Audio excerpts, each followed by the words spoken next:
نحمدہ ونصلی علی رسولہ الکریم۔ قال الامام شاہ ولی اللہ دہلوی ومنہا التوکل۔ ابواب الاحسان کا دوسرا باب چل رہا ہے۔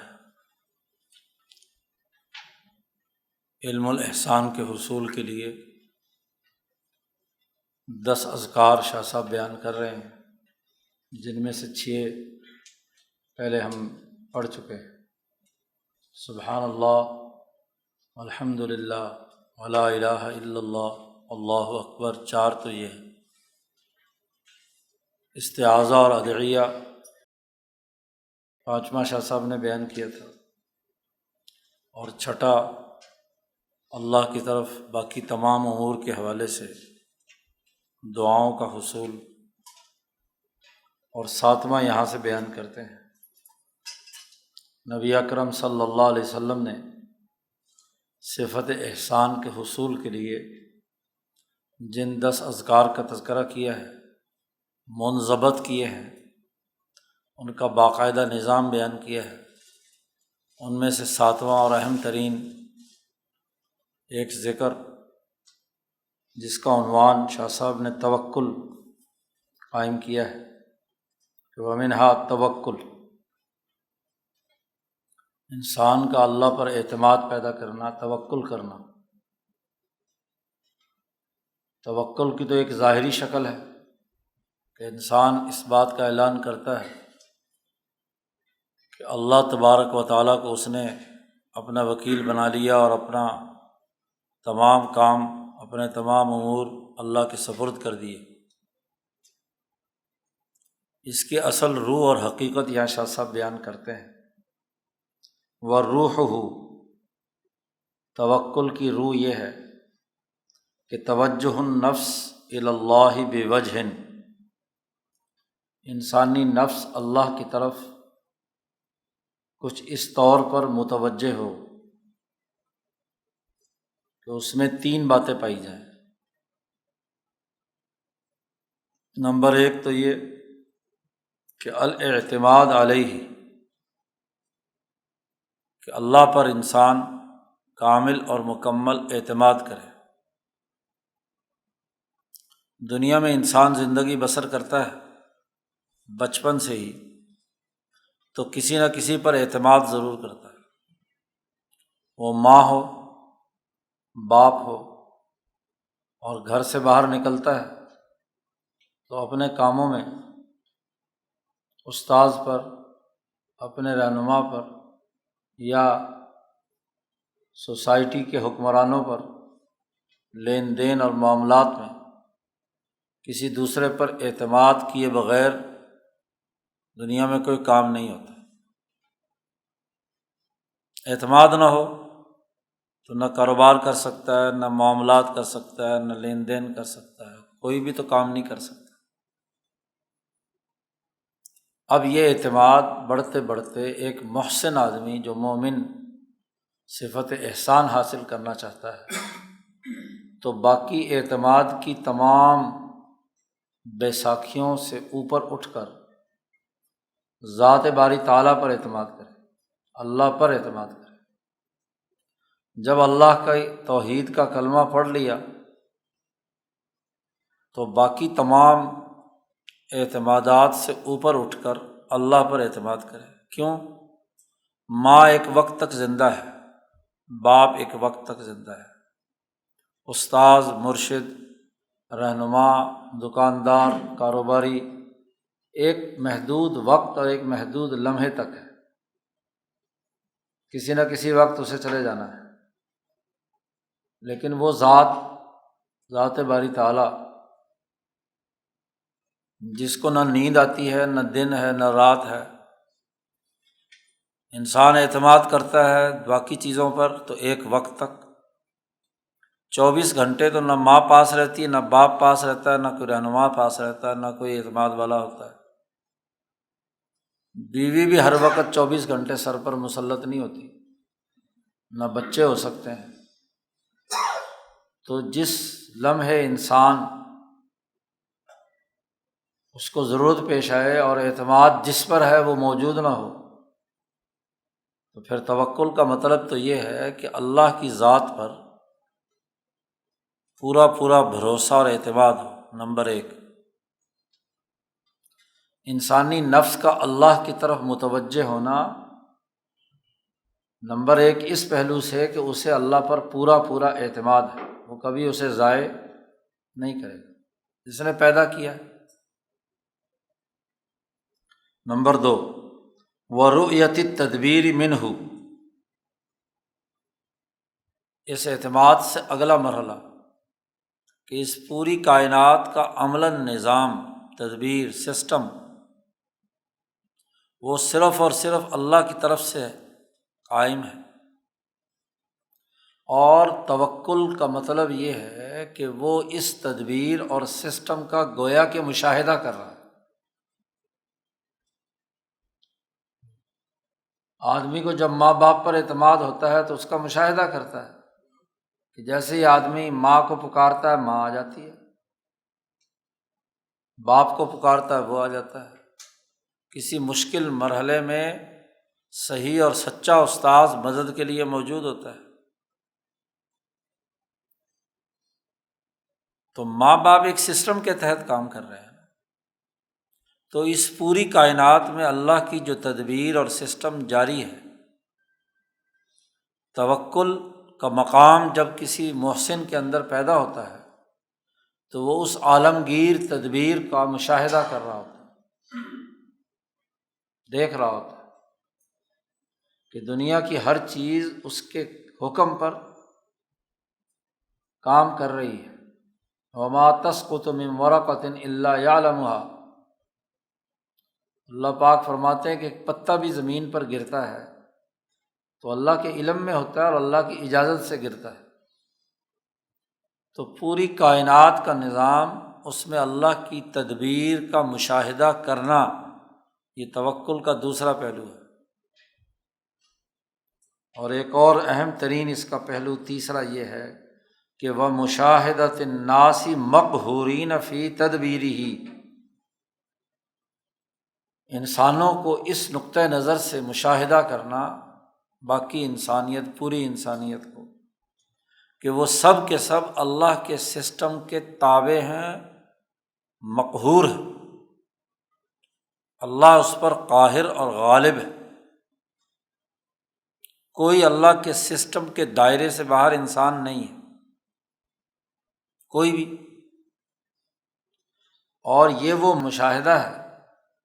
جس کا ذکر اللہ تبارک و تعالیٰ نے کیا ہے کہ وَهُوَ الْقَاهِرُ فَوْقَ عِبَادِهِ وَيُرْسِلُ عَلَيْكُمْ حَفَظًا، کہ اللہ وہ ہے جو قاہر اور غالب ہے اپنے بندوں پر، اور اللہ تبارک و تعالیٰ ہی ہے جو تم پر اپنے حفظہ، حفاظت کرنے والے فرشتوں کو بھیجتا ہے۔ یہاں شاہ صاحب تدبیر ثابت کرنا چاہتے ہیں کہ کائنات کا عالمگیر نظام اللہ تبارک و تعالیٰ کے اس سسٹم کو چلانے والے فرشتے، جنہیں حافظہ کہا جاتا ہے، خاص طور پر وہ فرشتے جو تمہارے دونوں کندھوں پر موجود ہیں، اور وہ 70,000 فرشتے جو ہر انسان کی حفاظت کر رہے ہیں۔ حدیث پاک میں آتا ہے کہ اگر یہ فرشتے حفاظت نہ کریں انسان کی تو اس کرۂ ارض پر اتنی خوفناک بلائیں ہیں، مصیبتیں ہیں کہ یہ انسان یہاں زندہ نہیں رہ سکتا۔ یہ تو اللہ کی بنائی ہوئی مخلوق ہے، یہ اس کرۂ ارض پر جس میں سراسر شر ہی شر ہے، تو اس شر کے اور ان فتنوں کے اور ان بلاؤں اور مصیبتوں میں یہ انسان زندہ نہیں بچ سکتا۔ تو ہر انسان پر حفظہ مقرر کیے ہیں، یرسل علیکم حفظہ، کہ تم پر حفاظت کرنے والے اللہ تبارک و تعالیٰ ہی بھیجتا ہے۔ اب یہاں شاہ صاحب یہ آیت لا کر واضح کر رہے ہیں کہ یہ آیت توکل کے اعلیٰ ترین مقام کو پیدا کرتی ہے۔ اس آیت سے معلوم ہوا کہ اس پوری کائنات کی تدبیر بھی اسی کی طرف سے ہے، اور اللہ تبارک و تعالیٰ ہی ہے جو تمام انسانوں پر غالب ہے، اور کوئی بندہ بشر ذات باری تعالیٰ کی طاقت اور قوت کے دائرے سے باہر نہیں ہے۔ تو عالمگیر تدبیر ثابت کرنا چاہتے ہیں، اس لیے یہ آیت یہاں پر شاہ صاحب لائے۔ لیکن جو لوگ توکل کی اس اعلیٰ کیفیت کو نہیں سمجھتے، تمام صوفیاء کے ہاں جب مقام توکل کی تعلیم و تربیت دی جاتی ہے تو اسی آیت کا مراقبہ بتلایا جاتا ہے، وَهُوَ الْقَاهِرُ فَوْقَ عِبَادِهِ وَيُرْسِلُ عَلَيْكُمْ حَفَظًا۔ اب یہ اس کتاب کے جو حاشیہ لکھنے والا ہے، اب یہ کہتا ہے شاہ صاحب نے یہاں اس آیت کے بجائے ایک دوسری آیت لانی چاہیے تھی، وَهُوَ الْقَاهِرُ فَوْقَ عِبَادِهِ وَهُوَ الْحَكِيمُ الْخَبِيرُ، اس لیے کہ اس سے پیچھے انسانیت کے نفع اور نقصان کا تذکرہ آ رہا ہے، اور نفع اور نقصان کے حوالے سے یہ آیت آئی، اور یہ آیت جو یہاں پر بیان کی ہے شاہ صاحب نے، اس سے پہلے موت کا یا رات کے سونے کا تذکرہ ہے، وَهُوَ الَّذِي يَتَوَفَّاكُم بِاللَّيْلِ وَيَعْلَمُ مَا جَرَحْتُم بِالنَّهَارِ، اللہ وہ ذات ہے جو تمہیں رات کو موت دے دیتا ہے، اور دن میں جو تمہیں اذیتیں یا تکلیفیں کام کاج کرنے سے ہوتی ہیں اس کو بھی جانتا ہے۔ جرحتم بالنہار، بڑا جامع جملہ اللہ پاک نے استعمال فرمایا ہے۔ اس کے بعد یہ آیت آئی ہے، تو اس کا تعلق وفات سے ہے۔ تو یہاں شاہ صاحب بھی تو یہی بات ثابت کرنا چاہ رہے ہیں کہ ایک محسن جب توکل کے مقام پر پہنچتا ہے تو دراصل وہ اپنے ارادے اور اپنی خواہشات کو مار دیتا ہے۔ یہ دراصل اس حدیث کا مصداق ہے کہ جس میں کہا گیا کہ موتو قبل ان تموتو، ایک سالک اور ایک محسن کو کہا گیا کہ تم مر جاؤ مرنے سے پہلے،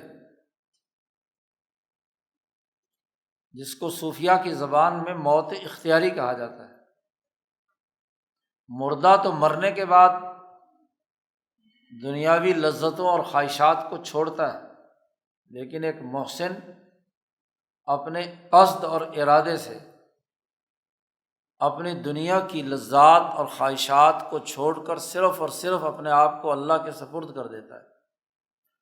کہ جو اللہ انعام دینا چاہے وہ لے لے، اور اگر آزمائش کرنا چاہے تو اس میں آسانی پیدا کرے۔ تو دراصل بات یہ ثابت کرنا چاہتے ہیں، تو چونکہ یہ بیچارے جو علم الاحسان کی گہرائیوں سے ناواقف لوگ ہیں، شاہ صاحب کی بات پورے طور پر سمجھتے نہیں، لیکن کوئی نہ کوئی حاشیہ لکھ کر اپنی علمیت جتانا ضروری سمجھتے ہیں، تو ان کو نظر انداز کرنا چاہیے۔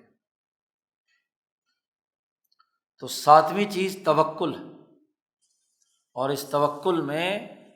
نفس کا اللہ کی طرف ایسے متوجہ ہونا کہ وہ اللہ پر اعتماد رکھے، کائنات کے عالمگیر سسٹم کا مشاہدہ کرے اور تمام انسانوں کو اس سسٹم کے تابع سمجھے۔ سسٹم اور نظام کا نظریہ رکھے گا تو اس سسٹم کو دیکھے گا نا۔ جس بیچارے کو سسٹم کا ہی نہیں پتہ کہ سسٹم کیا چیز ہوتا ہے، وہ انفرادیت کے مرض کا شکار ہے،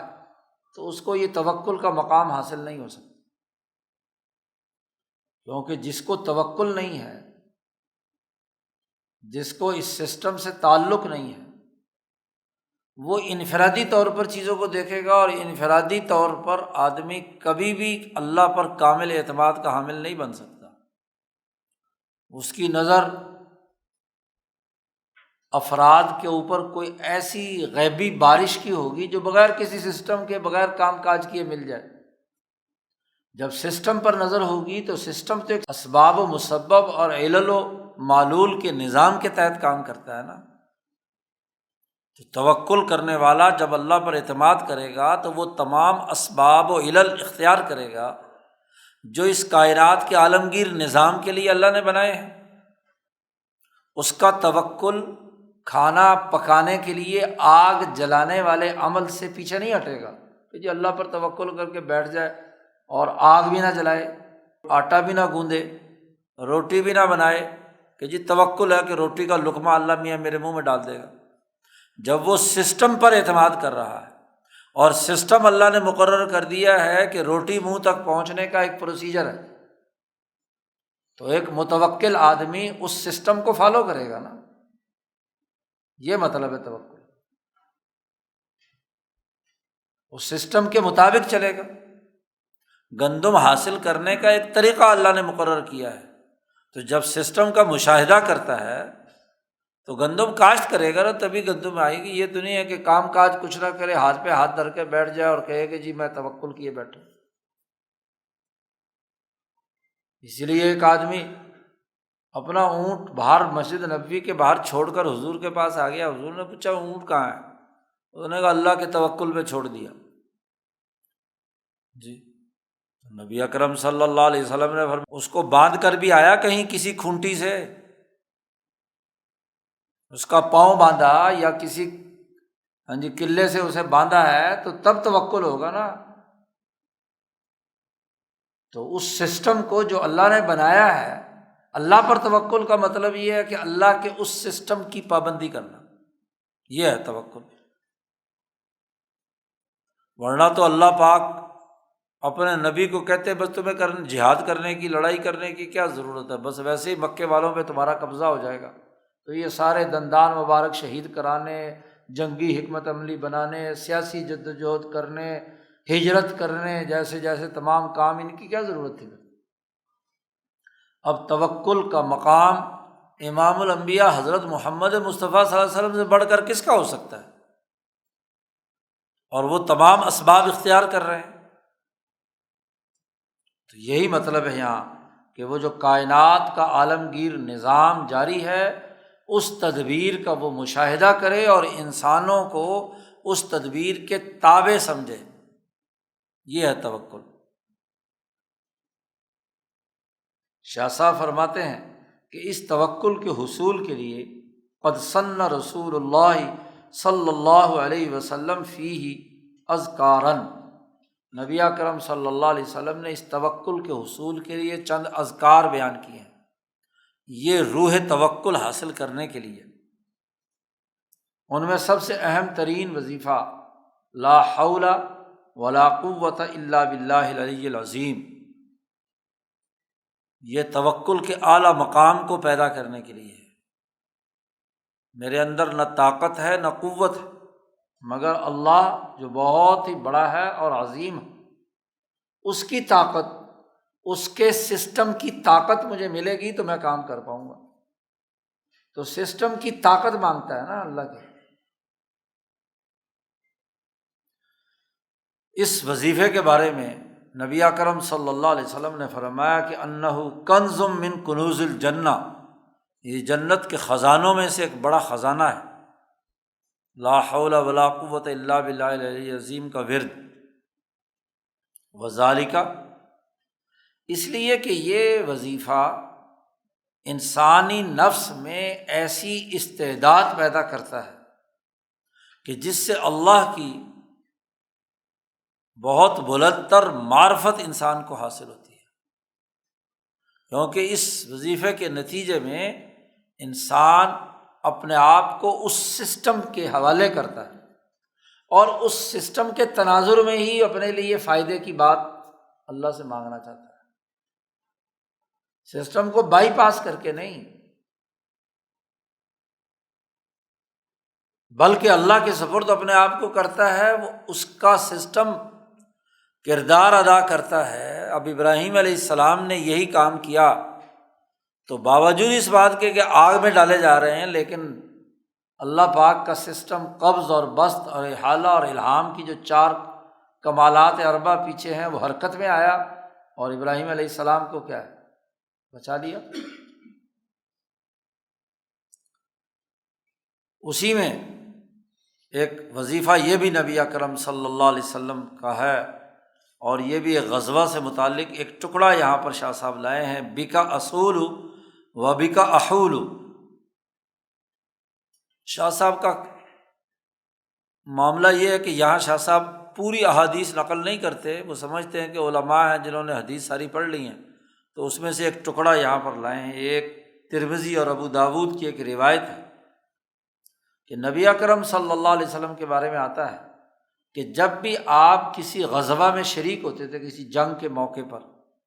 تو جنگ کے آغاز سے پہلے یہ دعا پڑھتے تھے، اللہم انت عضدی و نصیری، اے اللہ میرا جو اعتماد ہے وہ آپ ہی پر ہے، اور آپ ہی میرے نصیر اور مددگار ہیں، بک احول و بک اصول، احول یعنی میں ہی، میرے دشمن کی جتنی تدبیر میرے خلاف دشمن پلاننگ کر رہا ہے، تیرا ہی نام لے کر تیری ہی تدبیر پر اعتماد رکھتے ہوئے ہی میں سمجھتا ہوں کہ وہ تدبیر جو دشمن نے میرے خلاف کی ہے وہ لوٹ جائے گی، رد ہو جائے گی۔ اصرف کید العدو، دشمن کے مکر و فریب کو تیرے نام سے ہی میں دور بھگاؤں گا، یعنی دشمن نے جو حکمت عملی بنائی ہے مجھے شکست دینے کی، میں اس سے زیادہ بہتر حکمت عملی تیری مدد سے بناؤں تاکہ اس کی تدبیر کیا ہے، ٹوٹ جائے، کیونکہ سسٹم کا مقابلہ سسٹم سے ہوگا نا، دشمن کی تدبیر اور دشمن کی کارکردگی کا مقابلہ تدبیر سے ہوگا۔ یہ تو نہیں ہے کہ ہاتھ پہ ہاتھ دھر کر بیٹھا رہے اور پھر کہے کہ جی دشمن کی سازش ہو گئی، بھائی تم اس سے بڑی سازش کرو، مکروا ومکر اللہ وَإِذْ يَمْكُرُ بِكَ الَّذِينَ، کافروں نے جب آپ کے لیے کیا ہے مکر و فریب کا جال بنا تو اللہ نے بھی آپ کے لیے نئی تدبیر سجھا دی۔ وَبِكَ أَصُولُ، اے اللہ تیرے ہی اعتماد، تیرے ہی واسطے سے میں حملہ آور ہوتا ہوں دشمن پر۔ اصول دشمن پر حملہ آور ہونا، اٹیک کرنا۔ تو میں جو جنگ لڑنے کے لیے یہاں توکل کی تعریف کے ذیل میں شاہ صاحب یہ حدیث لا رہے ہیں، یہ توکل کا اظہار ہے جی، کہ تو ہی میرا مددگار ہے، تجھ پر میرا بھروسہ ہے، تیری ہی بنیاد پر میں دشمن کی حکمت عملی کا رد کروں گا، اور تیرے ہی نام پر میں دشمن پر حملہ آور ہو رہا ہوں۔ وَبِكَ أُقَاتِلُ، اور تیرے ہی نام پر میں قتال شروع کر رہا ہوں۔ یہ پوری دعا ہے، تو یہ توکل کی اعلیٰ ترین مثال ہے۔ اسی سے شاہ صاحب نے فرمایا کہ یہ توکل پیدا کرنے کا ذریعہ ہے یہ دعا۔ جب بھی چیلنج درپیش ہو کسی بھی مرحلے میں، تو ہر چیلنج کے پیچھے کوئی نہ کوئی سسٹم کار فرما ہوتا ہے، شیطانی نظام یا دشمن کا نظام، تو اس کے مقابلے میں اللہ کی طاقت پکڑ کر اس سے زیادہ طاقتور سسٹم بنانا تاکہ کامیابی ملے، یہ ہے توکل۔ ایسے ہی نبی اکرم صلی اللہ علیہ وسلم کی ایک تیسری دعا ہے کہ بسم اللہ توکلت علی اللہ لا حول ولا قوۃ الا باللہ، اللہ کے نام سے شروع کرتا ہوں اور اللہ پر ہی میں توکل کرتا ہوں، اور میرے اندر کوئی طاقت اور قوت نہیں ہے سوائے اللہ تبارک و تعالیٰ کی تدبیر کے۔ تو ایک متوکل آدمی اللہ کی تدبیر کو متحرک کرتا ہے، کیونکہ جب سارا سسٹم مالا اعلیٰ سے، اس کا مرکزی نظام کہاں ہے؟ مالا اعلیٰ میں۔ ہر انسان کی روح، ہر جانور، ہر کائنات کی چیز، اس کی مرکزی ڈوری اس مرکزی سیکریٹریٹ سے بندھی ہوئی ہے جسے مالا اعلیٰ کہا جاتا ہے، عرش کے نیچے۔ جب یہ آدمی اپنے نفس کی توجہ ذات باری تعالیٰ کے طرف کرتا ہے تو دراصل اس سسٹم کے مرکزی نظام میں درخواست دائر کرتا ہے، اس کے اپنے آپ کو سپرد کرتا ہے۔ تو کسی بھی سسٹم کا ذیلی بندہ اس وقت کوئی کام کرے گا جب مرکز سے کیا ہے اس کے خلاف پورا سسٹم حرکت میں آ جائے۔ جی، جس کی پہنچ سسٹم کے بالائی نظام سے ہوگی تو ذیلی نظام تو خود بخود اس کے مطابق کام کرے گا نا۔ تو توکل میں گویا کہ ایک آدمی اس مرکزی نظام کے ساتھ اپنے آپ کو وابستہ کرتا ہے، وہاں سے دعا مانگتا ہے، اور جب وہاں سے دعا مانگتا ہے تو اللہ وہ دعا سنتا ہے اور اس کے مطابق پورا سسٹم حرکت میں آ جاتا ہے۔ آدمی کے وہم و گمان میں بھی نہیں ہوتا، ایسی ایسی طرف سے افراد، چیزیں، اور اگر انسان نہیں ہے تو کوئی جانور، کوئی چرند، کوئی پرند، ہاں جی، اور نہیں تو کوئی فرشتہ یا کوئی جن فوراً حرکت میں آ کر جو مطلوبہ نظام اس مرکزی نظام کو جو مطلوب ہوتا ہے وہ آ جاتا ہے۔ لیکن تعلق یہی ہے کہ یہ نفس اس مرکزی سسٹم کو حرکت میں لائے، اور وہ توجہ، کامل توجہ کے بغیر اور اعتماد کے بغیر نہیں ہو سکتا۔ اسی طرح نبی اکرم صلی اللہ علیہ وسلم نے اسی توکل کے حوالے سے یہ بات بھی ارشاد فرمائی کہ اعلم، میں اچھی طرح جانتا ہوں کہ ان اللہ علی کل شیء قدیر، کہ بے شک اللہ تعالیٰ ہر چیز پر قادر ہے، اور وَأَنَّ اللَّهَ قَدْ أَحَاطَ بِكُلِّ شَيْءٍ عِلْمًا، اور بے شک اللہ تبارک و تعالیٰ ہر چیز کا احاطہ کیے ہوئے ہے، اس کے علم میں ہے۔ تو جب اللہ کو راضی کر لیا، اللہ سے مطالبہ کیا، اس سے دعا کی، اس پر اعتماد کیا، تو ضرور وہ قدیر اپنے علم کے احاطے کے تحت مطلوبہ کام ضرور پورا کرے گا۔ کسی بچے سے لڑائی ہو جائے، بچوں کی، اور ماں موجود ہو، تو اسے پتہ ہے کہ میں جب روؤں گا، پیٹوں گا،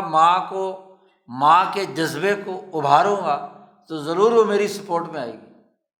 اور دوسرے کے مقابلے میں مجھے تحفظ فراہم کرے گی۔ جی، تو ماں پر تو یہ اعتماد اور توکل ہوتا ہے،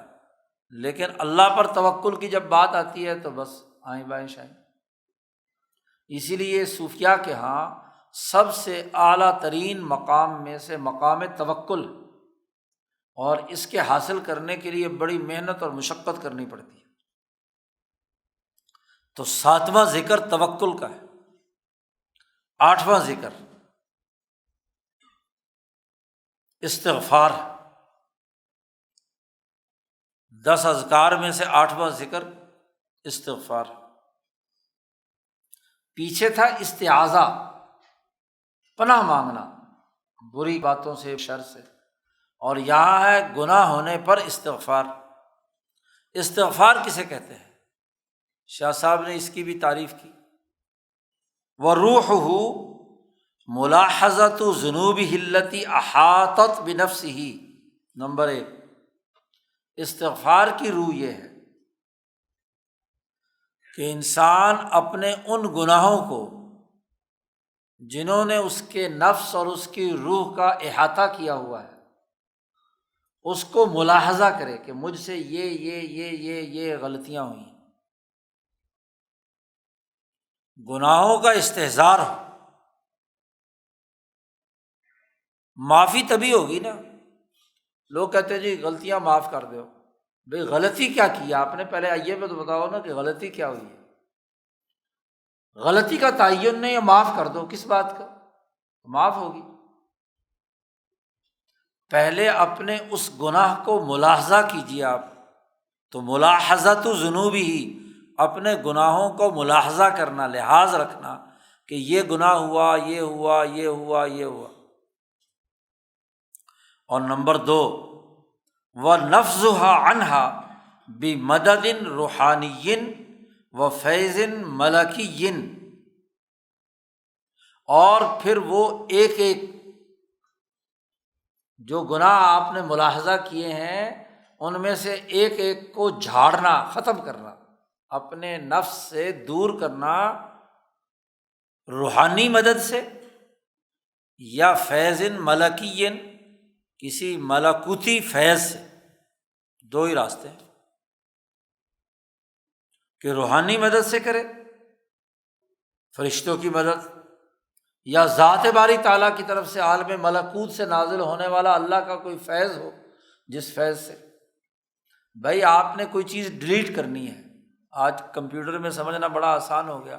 پہلے اس فائل کو ملاحظہ تو کرو گے نا، اسکرین پر لاتے ہیں نا کہ یہ فائل ہے، اور پھر اسے کیا ہے ڈیلیٹ، پھر دوسری، پھر تیسری، پھر چوتھی، ہاں جی، تو تبھی استغفار ہوگا نا۔ تو جو گناہوں کی فائل جی آپ کی روح کے اوپر، آپ کے نفس کے اوپر چپک چکی ہے جی، تو اس کا پہلے ملاحظہ اور پھر اسے ڈیلیٹ کرنا، اور ڈیلیٹ کرنے کے دو ہی راستے ہیں جی، کہ یا مدد روحانی حاصل ہو، کیونکہ ملکوت سے جو روح آئی ہوئی ہے اس کے ذریعے سے وہ جو نفس حیوانی کے اوپر گناہوں کا زنگ چڑھ گیا ہے تو اس کو کیا ہے صاف کرنا، اور یا اللہ تعالیٰ کی مدد حاصل ہو۔ اور چونکہ افراد دو طرح کے ہیں، کئی دفعہ پہلے بات ہو چکی ہے، ایک وہ جن کی ملکیت عالیہ ہے اور ایک وہ جن کی ملکیت سافلہ ہے۔ تو ملکیت سافلہ والے مدد روحانی سے کام کرتے ہیں، ملائے سافل کی مدد سے، کہ تشبہ بالملکوت اختیار کریں، اور جو ملکیت عالیہ والے ہیں وہ تطلع الی الجبروت کی حالت میں ہوتے ہیں۔ یہ اصطلاح کئی دفعہ پیچھے استعمال ہو چکی، پچھلی باتیں یاد رہیں گی حجت اللہ کی تو اگلی باتیں سمجھ میں آئیں گی۔ تو وہ فیض ملکی ہے، ان دونوں کے ذریعے سے اس گناہ کو جسے آپ نے ملاحظہ کیا ہوا ہے استغفار کی حالت میں اس کو مٹائیں گے۔ تو جب استغفر اللہ ربی من کل ذنب آپ پڑھ رہے ہیں تو اس من کل ذنب میں ذنب کا لحاظ، اور جب اللہ سے استغفار کی بات کر رہے ہیں تو اس کو کیا ہے مٹانا چاہتے ہیں۔ اور یاد رکھیے جیسے فائل کمپیوٹر پہ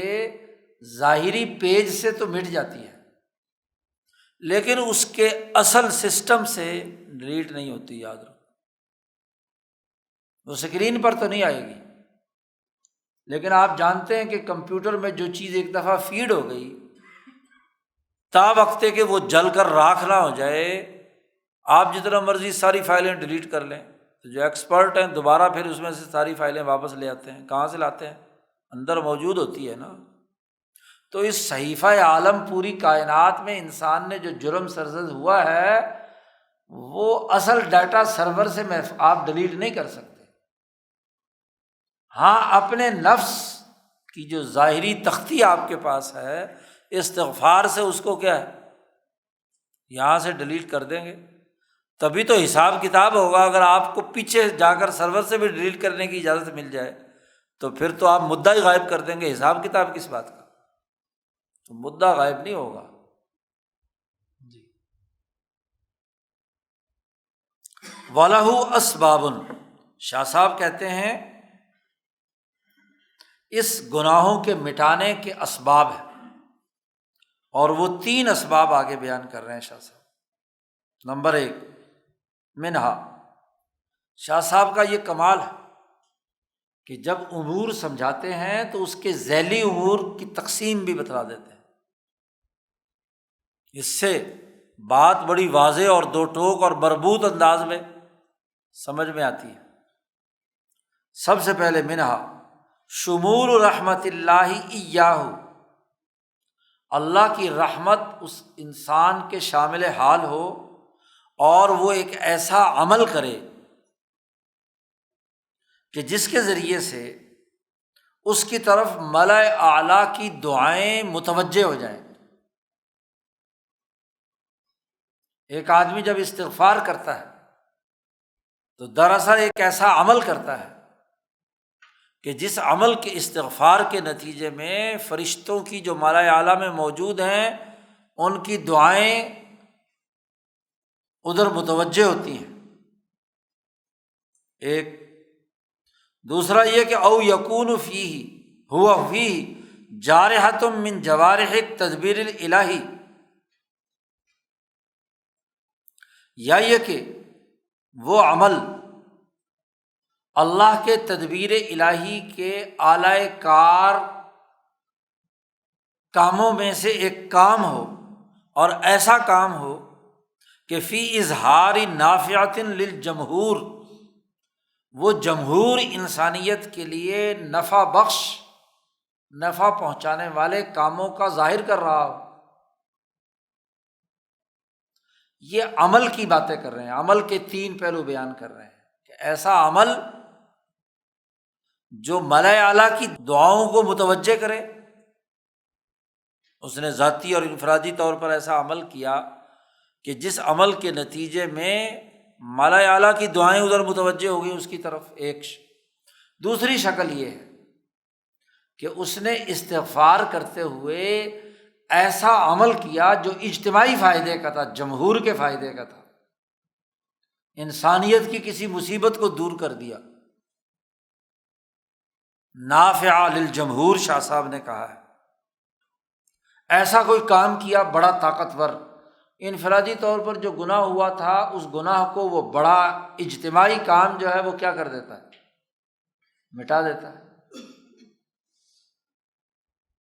یا اس نے کسی محتاج اور غریب آدمی کی کوئی ضرورت پوری کر دی، کوئی بھوکا تھا اسے کھانا کھلایا، کوئی ننگا تھا اسے لباس پہنایا، کوئی محتاج تھا اس کی حاجت پوری کر دی۔ تو یہ عمل بھی انسان کے گناہوں کی بخشش کا باعث ہوتا ہے۔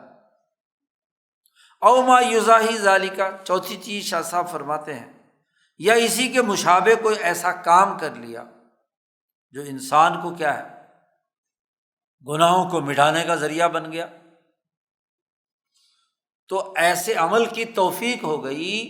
کہ جس عمل سے یا تو ملائے اعلیٰ کی دعائیں متوجہ ہوئیں، یا عمومی طور پر انسانیت کے نفع کا کوئی کام اس نے کیا، یا کسی کی معاشی احتیاجات کو پورا کیا، یا اسی طرح کا کوئی طاقتور نیک عمل کر لیا جس عمل کے نتیجے میں پچھلا گناہ کیا ہو گیا، معاف ہو۔ تو ایک شکل تو ایسے عمل کی ہے جس سے اللہ کی رحمت اس کے شامل حال بن گئی، اس نے آ کر پچھلا گناہ مٹا دیا۔ نمبر 2، ومنہا، دوسرے اسباب میں سے یہ بھی ہے کہ انسان نے ملائکہ کے ساتھ مشابہت اختیار کی فی ہیئاتہم، ان کی طرح سے، جیسے فرشتے انسانیت کے لیے میرٹ پر کام کرتے ہیں، کوئی ذاتی مفاد اور لالچ ان کو نہیں ہوتا، کیونکہ انہیں نہ روپے کی ضرورت، نہ پیسے کی ضرورت، نہ جاہ کی ضرورت، نہ مرتبت کی ضرورت، نہ انہیں بھوک لگتی ہے، نہ پیاس لگتی ہے کہ ڈنڈی ماریں کہیں۔ تو جب کوئی افسر فرشتوں کی طرح کام کرے کہ باقی انسانوں کے حقوق کا لحاظ رکھے اور اپنے نفسانی خواہشات سے بالکل اوپر اٹھ کر صحیح میرٹ پر کام کرے، تو فرشتوں کے مشابہ ہو گیا کہ نہیں؟ وَلَمْعَانِ أَنْوَارِ الْمَلَكِيَّةِ، ملکیت کے انوارات کی چمک اس کے اندر آ جائے، روشن پیدا ہو جائے۔ وَخُمُودِ شرور البہیمیہ، اور بہیمیت اور حیوانیت کی جتنے بھی شرور و فتن اس کے نفس میں ہیں وہ بجھ جائیں۔ بِإِذْنِ حِلَالِ أَجْزَائِهَا، اس کے تمام شرری قسم کے اجزاء کمزور پڑ جائیں۔ وَكَسْرِ ثَوْرَتِهَا، اور اس کے صورت، اس کی طاقت اور قوت جو ہے وہ ٹوٹ جائے بہیمیت کی، یعنی ایسا فیض ملکی اس پر آئے کہ جس کے نتیجے میں وہ فرشتوں کی طرح کا بن جائے، جیسے وہ ذاتی مفاد سے بالا تر ہو کر اجتماعی مفاد کے لیے کام کرتے ہیں، ایسا یہ فرشتہ صفت بن کر انسانیت کے لیے کام کرے۔ تو اس سے بھی جیسا کہ ربیون کے بارے میں اللہ نے کہا وَكَأَيٍّ مِّن نَبِيٍّ قَاتَلَ مَعَهُ رِبِّيُّونَ كَثِيرٌ فَمَا وَهَنُوا لِمَا أَصَابَهُمْ فِي سَبِيلِ اللَّهِ، اجتماعی کام میں انہوں نے کوئی سستی نہیں کی۔ نمبر 3، التطلع الی الجبروت، عالم جبروت کی طرف اس کی ملکیت عالیہ جھانکنے لگے۔ تطلع جھانکنا، کئی دفعہ اس پر بات ہو چکی، اور حق کی معرفت اور یقین کا حاصل ہونا، یہ اس کے اندر پیدا ہو جائے۔ وَهُوَ قَوْلُهُ تَعَالَى، یہ اللہ تعالیٰ کا قول ہے کہ اللہ پاک نے ارشاد فرمایا، یہ ایک حدیث ہے، حدیث قدسی جو نبی اکرم صلی اللہ علیہ وسلم نے بیان فرمائی، پہلے بھی یہ حدیث گزر چکی ہے کہ اللہ پاک ارشاد فرماتے ہیں کہ اعلم عبدی ان لہ ربا یغفر الذنب، کیا میرا بندہ یہ جانتا تھا کہ اس کا ایک رب ہے جو گناہوں کو معاف کرتا ہے اور گناہوں پر گرفت بھی کر سکتا ہے۔ اگر میرا بندہ یہ جانتا تھا تو غفرت لعبدی، میں اپنے بندے کو معاف کرتا ہوں۔ تو یہ اللہ کی طرف سے تطلع الی الجبروت کی حالت، مدد روحانی اسے حاصل ہوئی۔ فَإِذَا اسْتَعْمَلَ الْعَبْدُ هَذَا الْإِمْدَادَ، یہ روحانی امداد جب انسان انہیں استعمال میں لاتا ہے اور اپنے گناہوں کو جھاڑنے میں، اپنے نفس کے گناہوں کو جھاڑنے میں انہیں استعمال کرتا ہے، تو اذ محلت عنہا، تو وہ گناہ کمزور پڑ جاتے ہیں۔ یہ استغفار کی حقیقت ہے، اور اس استغفار کے حوالے سے دعائیں ہیں، جو اہم ترین دعائیں ہیں وہ یہاں شاہ صاحب نے، جو نبی اکرم صلی اللہ علیہ وسلم نے امت کو سکھلائی ہیں، وہ شاہ صاحب نے یہاں نقل کی ہیں۔ شاہ صاحب کہتے ہیں استغفار کے کلمات میں سب سے جامع ترین کلمات میں سے یہ ہے نمبر 1 دعا، کہ آپ صلی اللہ علیہ وسلم نے یہ دعا خود بھی مانگی، صحابہ کو بھی سکھائی۔ آپ صلی اللہ علیہ وسلم نے دعا مانگی، اللہم اغفر لی خطیئتی، اے اللہ میرے گناہوں کو معاف فرما دے، میرے گناہوں کو بھی، وجہلی، اور میری جہالت کو بھی معاف کر دے، واسرافی فی امری، اے اللہ تو نے جو میرے سپرد کام کیا ہے اس میں مجھ سے جو کمی کوتاہی ہوئی ہے وہ بھی معاف کر دے، وما انت اعلم بہ منی، اور ان گناہوں کو بھی معاف کر دے کہ جو مجھے علم میں نہیں ہے، تیرے علم میں، تیرا علم مجھ سے زیادہ ہے، تو جو تیرے علم میں میرے گناہ ہیں انہیں بھی معاف کر دے۔ نبی اکرم صلی اللہ علیہ وسلم نے اس دعا میں اگلا جملہ یہ فرمایا، اللہم اغفر لی جدی و ہزلی، اے اللہ میرے جو حقیقی گناہ ہیں، یعنی حقیقت میں مجھ سے کوئی جملہ سرزد ہو گیا ہے جان بوجھ کر، تو اسے بھی معاف کر دے، اور اگر مذاق میں میں نے کوئی کام ایسا کیا ہے یا بات میری زبان سے نکلی اسے بھی معاف کر دے، وخطئی و عمدی، اور غلطی سے کوئی کام ہو گیا ہے یا جان بوجھ کر ہوا ہے میں نے، اسے بھی معاف کر دے، کل ذالک عندی، یہ سب گناہ تیرے پاس موجود ہیں، تو معاف کر دے۔ اللہم اغفر لی ما قدمت وما اخرت وما اسررت وما اعلنت، اے اللہ تو میری معاف کر دے تمام وہ گناہ جو پہلے میں ہو چکے ہیں، اور وہ گناہ جو بعد میں کسی وقت ہوں، اور وہ گناہ جو خفیہ ہوں، اور وہ گناہ جو میں نے اعلانیہ کیے ہیں، ظاہری طور پر کیے، انہیں بھی معاف کر دے، اور وما انت اعلم بہ منی، اور تو مجھ سے زیادہ جانتا ہے، انت المقدم، تو مجھ سے سب سے آگے ہے، اور تو ہی مؤخر ہے، اور وانت علی کل شیء قدیر، اور تو ہر چیز پر قادر ہے۔ یہ بڑی جامع دعا نبی اکرم صلی اللہ علیہ وسلم نے مسلمانوں کو سکھائی۔ بخاری میں بھی یہ روایت ہے اور مسلم شریف میں بھی یہ روایت ہے۔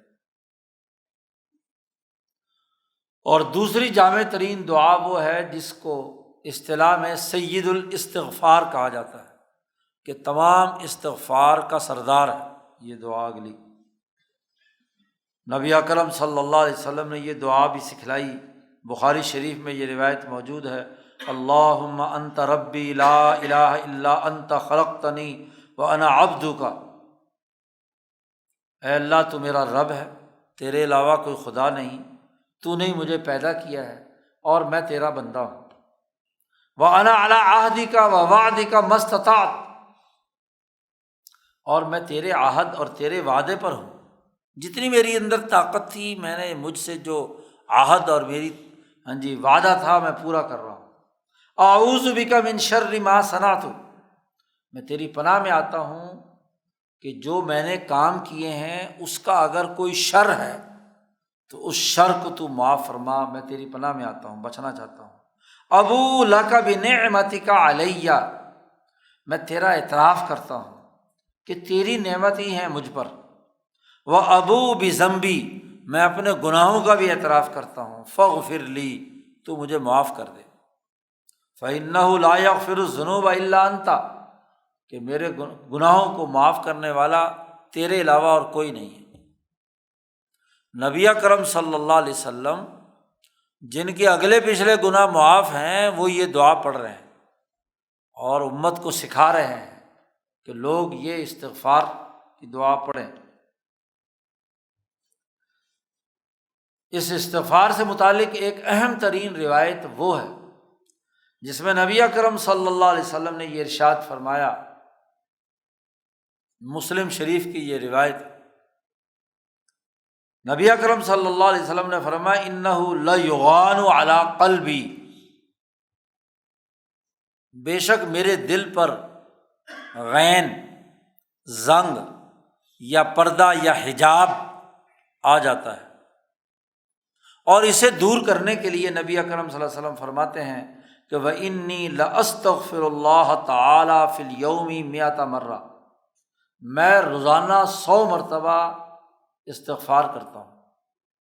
جو میرے دل پر غین آ جاتا ہے، زنگ آ جاتا ہے، گناہوں کے اثرات آتے ہیں، کون کہہ رہا ہے یہ؟ امام الانبیاء حضرت محمد مصطفیٰ صلی اللہ علیہ وسلم۔ اگر نبی اکرم صلی اللہ علیہ وسلم کے قلب پر یہ غین آ سکتا ہے تو باقی امتی کون یہ دعویٰ کرے بڑے سے بڑا نیک ولی کہ جی میرے اوپر، میرے دل پر کوئی اس طرح کی بات نہیں ہو سکتی۔ تو آپ صلی اللہ علیہ وسلم نے فرمایا کہ میں استغفار کرتا ہوں، اور دوسری روایت میں وہ استغفار بھی وہی ہے کہ جو ہم پڑھتے ہیں، استغفر اللہ ربی من کل ذنب واتوب الیہ۔ نبی اکرم صلی اللہ علیہ وسلم نے فرمایا کہ یہ استغفار میں دن میں 100 مرتبہ ضرور کرتا ہوں، اپنے دل سے اس غین کو دور کرنے کے لیے۔ اب یہ ایک اہم ترین بات آ گئی کہ نبی معصوم اور نبی الانبیاء، امام الانبیاء حضرت محمد مصطفیٰ صلی اللہ علیہ وسلم جو گناہوں سے معصوم ہیں، تو ان کے قلب پر یہ حجاب یا غین یا زنگ کیسے آ جاتا ہے؟ اس کی حقیقت کیا ہے؟ یہاں بڑے بڑے لوگ جو ہیں الجھے ہوئے ہیں کہ ایک طرف آپ صلی اللہ علیہ وسلم کا مقام ہے اور ایک طرف یہ صحیح ترین حدیث مسلم کی ہے کہ آپ صلی اللہ علیہ وسلم فرماتے ہیں کہ میرے دل پر غین آتا ہے۔ تو یہاں شاہ صاحب نے اس مسئلے کو حل کیا ہے۔ اقول، شاہ صاحب اس حدیث کی تشریح میں بڑی ایک اہم بات بیان فرما رہے ہیں۔ شاہ صاحب فرماتے ہیں کہ حقیقت حاضر الغین،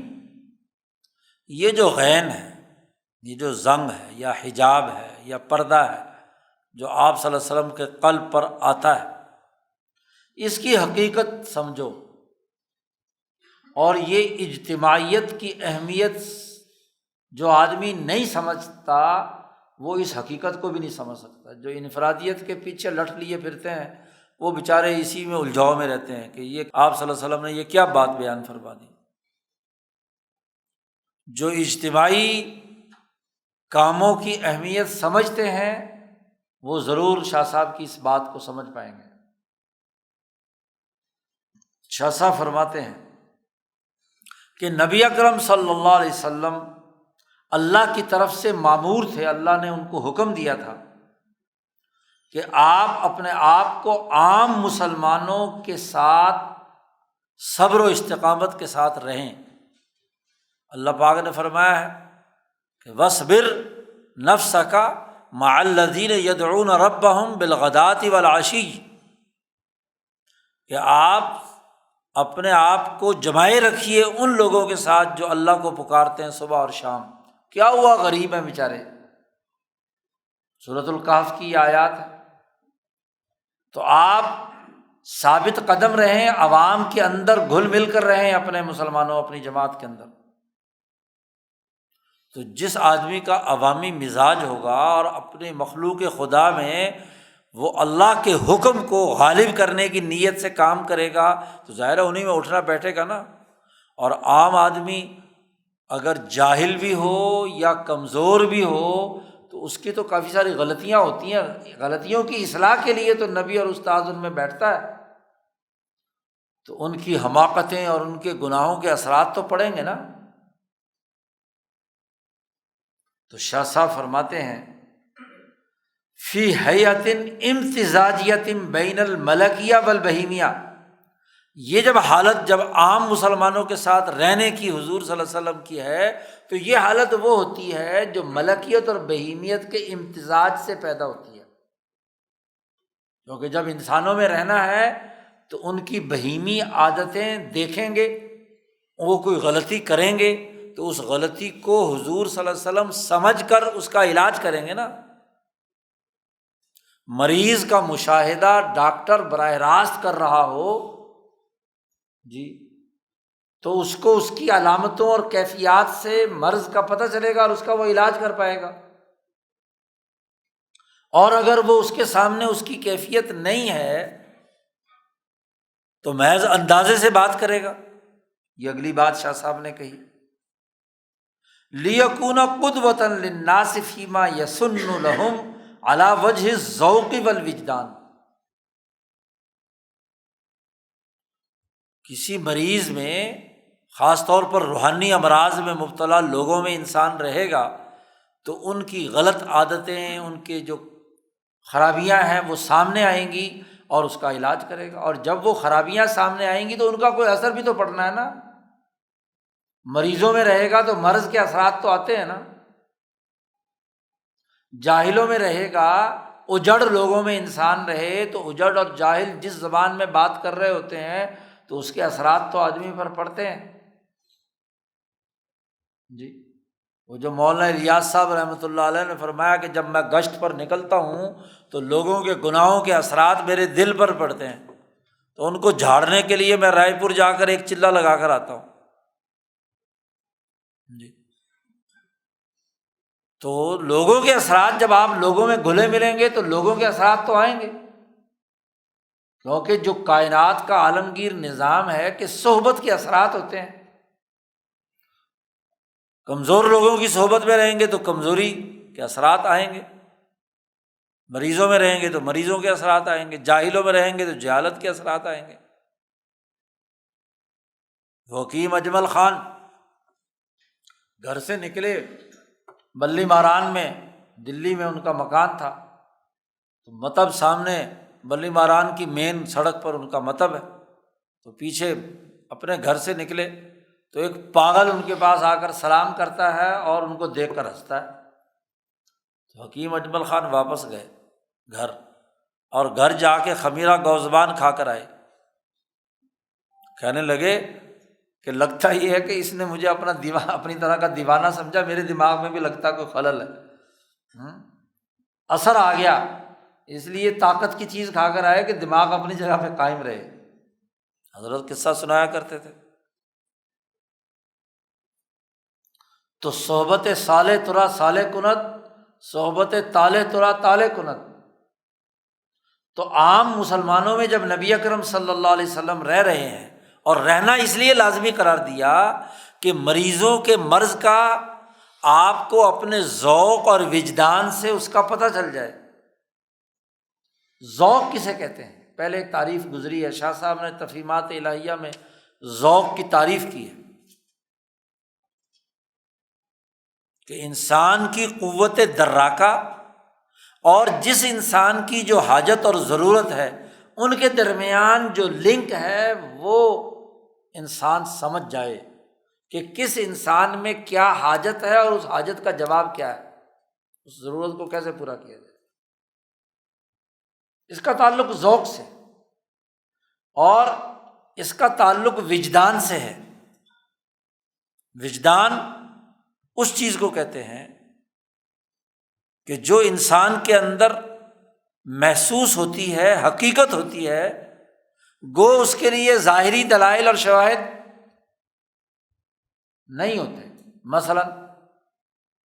بھوک لگی ہے، بھوک وجدانی چیز ہے۔ اب اس بھوک کو آپ کہیں بھی کسی پیمانے سے باہر ظاہر نہیں کر سکتے۔ کر سکتے دوسرے آدمی کو سمجھائیں کہ جی مجھے بھوک لگی ہوئی ہے تو کیا کہیں گے؟ کوئی منطق، کوئی عقل، کوئی دلیل، کوئی الفاظ آپ دوسرے کو بتلا سکتے ہیں کہ مجھے بھوک لگی ہوئی ہے اور دوسرے کو نظر آ جائے گا وہ؟ یہ تو آپ خود محسوس کر رہے ہیں۔ پیاس، بھوک، یہ وجدانیات میں سے ہے۔ تو نبی اکرم صلی اللہ علیہ وسلم قائد ہیں، رہنما ہیں۔ اب رہنما ہونے کی وجہ سے اس پورے لشکر میں، صحابہ کی جماعت میں رہنا ہے تاکہ آپ کے ذوق اور آپ کے وجدان سے معلوم ہو جائے کہ کس میں کون سا مرض ہے اور اس مرض کا علاج کیا ہے۔ ایک علاج کا طریقہ یہ ہوتا ہے اور دوسرا علاج کا طریقہ ہوتا ہے کیلکولیشن کا، قیاس اور اندازہ۔ اس کا وجدانیات سے کوئی تعلق؟ دون القیاس والتخمین، محض قیاس کر کے کسی چیز پر آپ کسی کا علاج معالجہ کریں یا کسی کو درست کرنے کی کوشش کریں یا اٹکل پچو سے اندازہ لگا کر کریں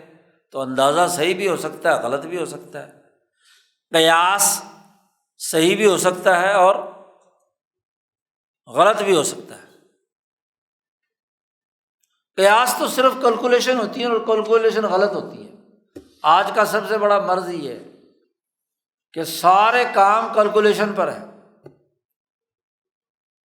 جی، سارے کام اندازے پر ہے، وجدانیات اور ذوق کی بنیاد پر نہیں ہے۔ حالانکہ دنیا میں تمام کام ذوق اور وجدان کی بنیاد پر ہوتا ہے۔ صحیح، جسی شعبے میں چلے جاؤ، ایک کاشتکار کا وجدان کہتا ہے کہ فصل کو پانی کی ضرورت ہے، چاہے پیمانہ کچھ بھی کہہ رہا ہو، وہ کہے جی اتنے دنوں بعد پانی دو، زراعت کے ماہرین نے کہا، لیکن فصل کی نوعیت، زمین کی حالت، دھوپ سورج پڑنے کی نوعیت کی بنیاد پر پانی لکھے ہوئی کتابوں کی بنیاد پر نہیں دیا جا سکتا۔ جس کے دل کو وہ فصل لگی ہوئی ہے اس کا وجدان کہتا ہے کہ یہ پتا جو مرجھایا ہوا ہے نا، یہ پانی مانگ رہا ہے، کھاد مانگ رہا ہے، سپرے مانگ رہا ہے۔ ایک تاجر اپنی تجارت کے وجدانی فیصلے کرتا ہے، لکھے ہوئے قوانین اور ضابطے کام نہیں کرتے، وہ تو قیاس اور تخمین ہے۔ جی، تو قیاس اور تخمین کی بنیاد پر تربیت نہیں ہوتی، اور جو دوسروں کے جمع کیے ہوئے ڈیٹا پر فیصلہ کرتے ہیں نا باہر بیٹھ کر، اندازے سے، قیاس سے، فیلڈ میں تو گیا نہیں، اس کا وجدان اور ذوق تو معلوم نہیں کہ نیچے جا کر محسوس کرے کہ نیچے اصل مسئلہ کیا ہے۔ وہ رپورٹی پر فیصلے کرتے ہیں۔ یہی اس غلامی کے نظام کی لعنت ہے جو پورے نظام کا احاطہ کیے ہوئے ہے۔ وہ پروفیسر ڈاکٹر کہ وہ آتا ہے 24 گھنٹے میں ایک دفعہ وارڈ میں، اور جو نچلے ڈاکٹروں نے، نرسوں نے 24 گھنٹے میں ٹمپریچر دیکھا ہوتا ہے، شوگر دیکھی ہوتی ہے، فلانا فلانا فلانا کاغذات دے کر یہ دوائی دے دو، یہ دوائی نہ دو، تو اندازے سے دے رہا ہے نا۔ اس بیچارے کو کیا پتا کہ مریض کی نوعیت کیا ہے۔ بھائی جانچ پڑتال ایک نرس کی اور ایک پروفیسر کی، دونوں کے درمیان فرق ہوتا ہے کہ نہیں؟ بڑا فرق ہوتا ہے جی، دونوں کے ہاں جی وجدان میں فرق ہوگا، تو وہ تو کیلکولیشن کی بنیاد پر یہ دوائی دے دو، یہ دوائی چھوڑ دو، اور خاص طور پر مرض بھی نیا ہو، تیز دوائیاں دے دے کر بندہ کورونا سے تو بچ گیا لیکن دوائیوں سے مر گیا، ٹیکوں سے مر گیا۔ تو اندازے اور تخمین کی بنیاد پر قائد کو فیصلہ نہیں کرنا چاہیے، وجدان اور ذوق کی بنیاد پر کرنا چاہیے۔ گو قیاس اور تخمین کی چیزیں ہوں لیکن فیصلہ تو مجموعی طور پر دیکھ کر کیا جاتا ہے نا۔ تو نبی اکرم صلی اللہ علیہ وسلم امت کے اندر رہ رہے ہیں 24 گھنٹے، بس رات کا تھوڑا سا وقت ہوتا تھا جب آپ صلی اللہ علیہ وسلم گھر تشریف لے جاتے تھے، اور وہ بھی زیادہ تر کیا ہے تہجد پڑھنے میں، صبح فجر پڑھنے کے لیے آئے اور سارا دن عوام کے ساتھ۔ حدیث میں آتا ہے نا کہ حضور صلی اللہ علیہ وسلم فجر کی نماز کے بعد جلس للناس، انسانوں کے لیے بیٹھے رہتے تھے اپنے مصلی پہ جی، سلام پھیر کے دوسری طرف رخ کر لیا لوگوں کی طرف اور بات چیت شروع ہو گئی۔ 10 بجے کا وقت حدیث پاک میں آتا ہے کہ جب ضحیٰ کا وقت ہوتا تھا تو پھر مسجد نبی میں آ کر بیٹھ جاتے تھے زور تک، زور کے بعد عصر تک، تھوڑی دیر درمیان میں قیلولہ زور سے پہلے فرماتے تھے۔ اب لوگوں میں ہر وقت رہ رہے ہیں تو لوگوں کے غلط باتوں، ان کے کاموں، ان کے گناہوں کے اثرات آپ صلی اللہ علیہ وسلم کے قلب پر پڑتے تھے، یہ ہے غین۔ آپ صلی اللہ علیہ وسلم کا ذاتی کوئی گناہ نہیں تھا کیونکہ معصوم ہے، آپ تو پاک ہیں جی، آپ سے تو گناہ سرزد نہیں ہوتا۔ اسی لیے مولانا سندھی نے کہا ہے نا سورۃ فتح کی تفسیر لیغفر لک اللہ ما تقدم من ذنبک، ذنبک سے مراد آپ کے گناہ سے مراد کیا ہے کہ آپ جماعت کے قائد ہیں، عوام کے گناہوں کے اثرات جو ہیں اس کی ذمہ داری قائد اور لیڈر کی حیثیت سے کیا ہے، تو اس کو کہا اللہ پاک نے معاف کر دی۔ فَكَانَ مِن لَوَازِمِهَا الْغَيْن، اب عوام میں رہنے اور عام مسلمانوں میں رہنے کی وجہ سے آپ کے قلب پر کہ اس لمحے جب وہ عوام کے کاموں میں مشغول ہیں اللہ کی ذات کی طرف متوجہ اس درجے میں نہیں ہے، اگرچہ ہے اللہ کی طرف، لیکن جو آپ کا ذاتی ذوق تھا وہ تو یہ کہ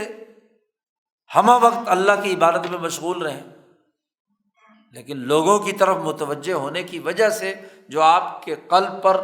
جو غین آتا ہے اس کو آپ صلی اللہ علیہ وسلم فرمایا لا یغان قلبی، میرے قلب پر غین آتا ہے تو میں استغفار کرتا ہوں 100 مرتبہ۔ اس لیے مغرب کی نماز کے بعد استغفار کا معمول آپ صلی اللہ علیہ وسلم کا تھا،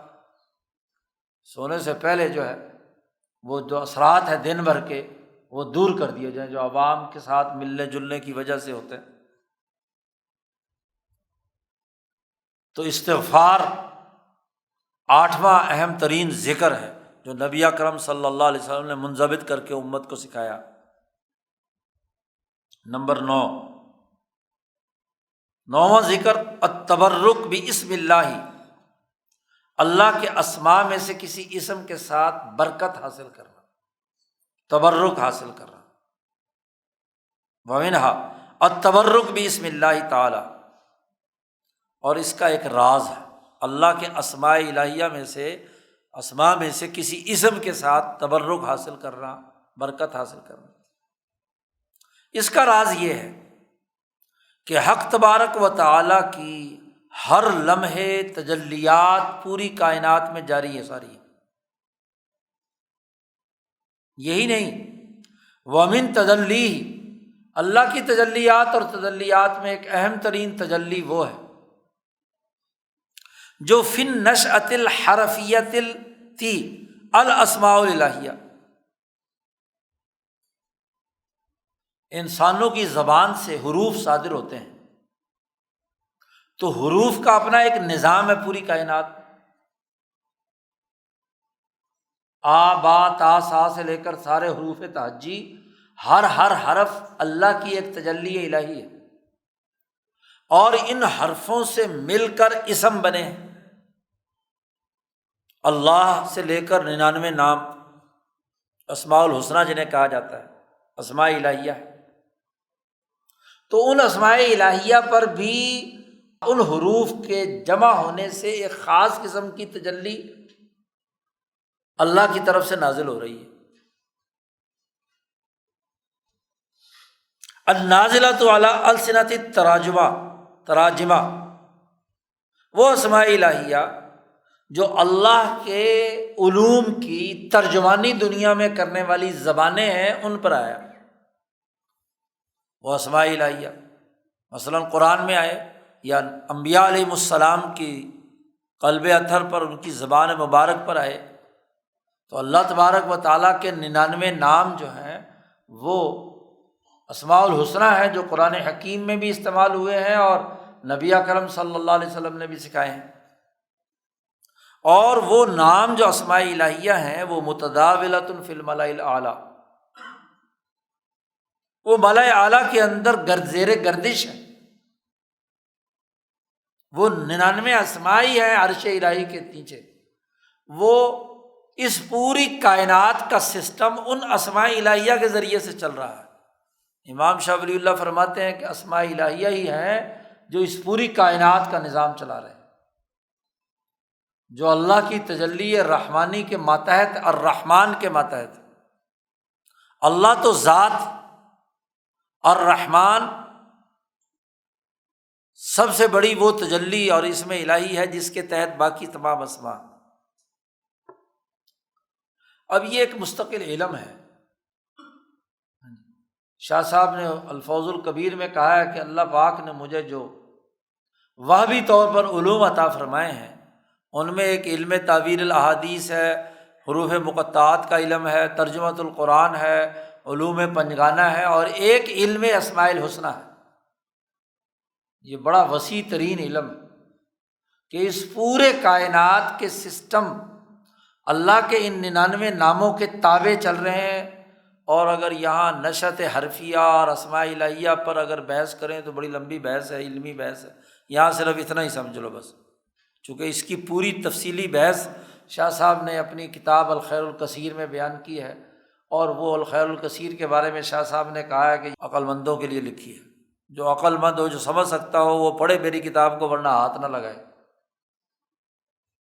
تو بڑی گہری بحثیں اس میں کی ہیں۔ یہاں صرف اتنا خلاصہ سمجھیے کہ اللہ کا ہر اسم الہی اپنی ایک تجلیاتی شان رکھتا ہے۔ جب بندہ ان میں سے کسی ایک اسم کی طرف متوجہ ہوتا ہے، اس کا ورد یا وظیفہ کرتا ہے، تو اللہ کی رحمت اس اسم کے راستے سے کیا ہے، اس تجلی کے راستے سے اس پر آتی ہے۔ اور یہ بغیر اجازت کے کسی کو یہ اسم نہیں کرنا چاہیے، کرنے کے لیے طاقت چاہیے ہے، اور طاقت اگر ہے نہیں تو پھر دماغ الٹا ہو جائے گا۔ ہر کام کرنے کے لیے کیا ہے، صلاحیت اور استعداد چاہیے۔ کہ ان للہ 99 اسما، اللہ تبارک و تعالیٰ کے 99 نام ہیں، اللہ واحد،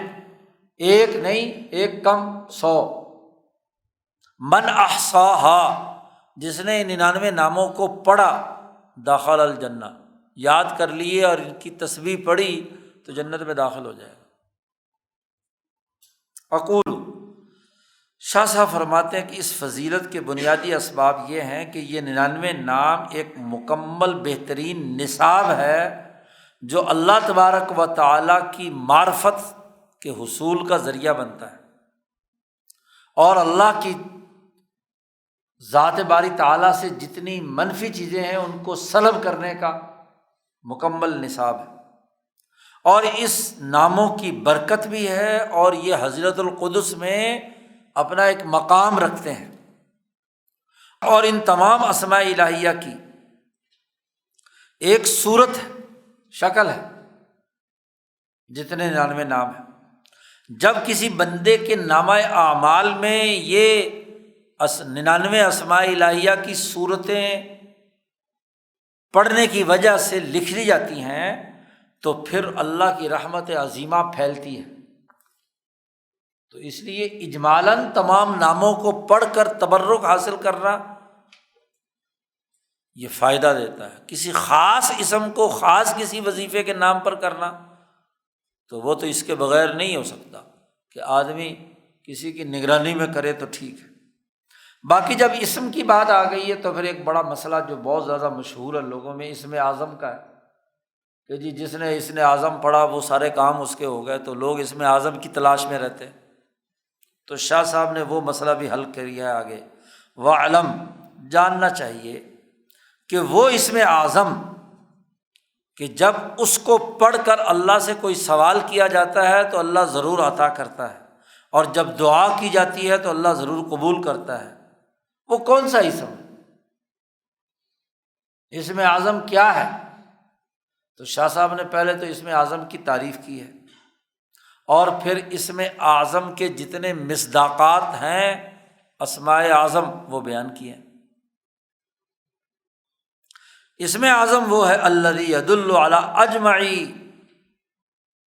تدل من تدلیات الحق۔